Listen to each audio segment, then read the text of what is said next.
The China we see is not the China we all know. After all, 40 million people were killed by China in the last 71 years according to The Guardian. But before we talk about modern China, we must talk about the China before it, Taiwan. Before Taiwan was the small island we all know today, it was the China who fought the Japanese during World War II. The emperor of Japan at the time was Hirohito, an imperial leader. He wanted power and tried expanding. Meanwhile, Mao Zedong, the communist insurrectionist in China, was planning a Stalinist takeover.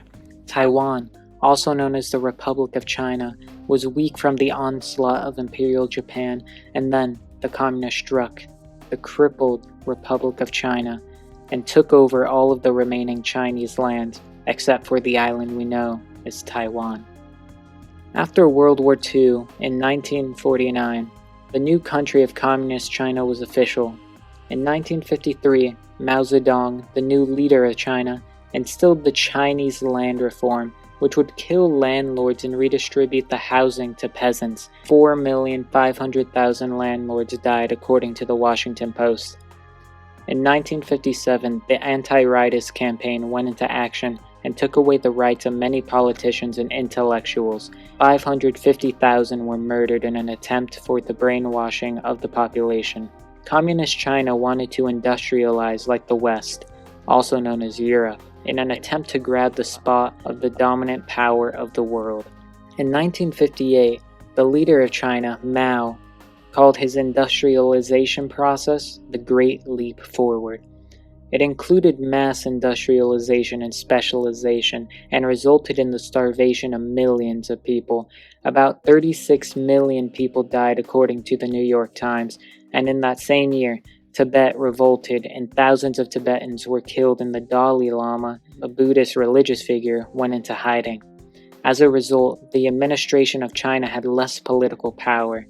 In 1963, Mao instilled the socialist education movement to release propaganda and brainwash citizens, ridding capitalist thoughts and their old values. Then, in 1964, China enforced a cultural revolution with killing of capitalists, secret police roaming the streets to bring power back to the government, and the suffering didn't end until Mao died in 1976. In 1972, Taiwan pleaded to keep the name of China and to stay in the United Nations, but lost due to having no political and economical power, and got kicked out of the United Nations by Communist China. When Mao died, Deng Xiaoping came into power and further tried to specialize China, but disagreed with Mao on some economic policies.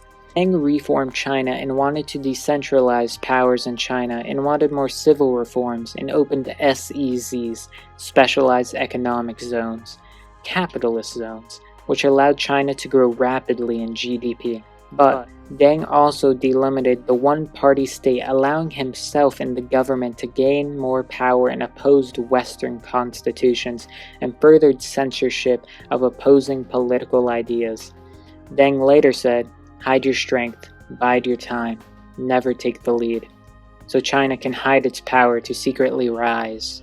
In 1979, China implemented the one-child policy and required that each family may only have one child unless you were a minority or a farmer and had a daughter first, and stated by the BBC, China's government says that the one-child policy officially in place since 1979 has prevented 400 million births. Then, in 1986, student-led demonstrations for democratic reform started, and in 1989, the Tiananmen Square massacre happened. Students were brutally murdered, and it's illegal to even mention the massacre in China. Deng may have accomplished a lot and paved the road for modern China, but his negligence of human rights has caught attention of the world. In 1997, China's economy was booming while the rest of Asia's economy was shrinking during the Asian financial crisis. In 1999, China started suppressing spiritualist movements and imprisoning the religious. China's human rights violations were becoming an issue in the country, and they imprisoned human rights activists for speaking out and criticizing the government.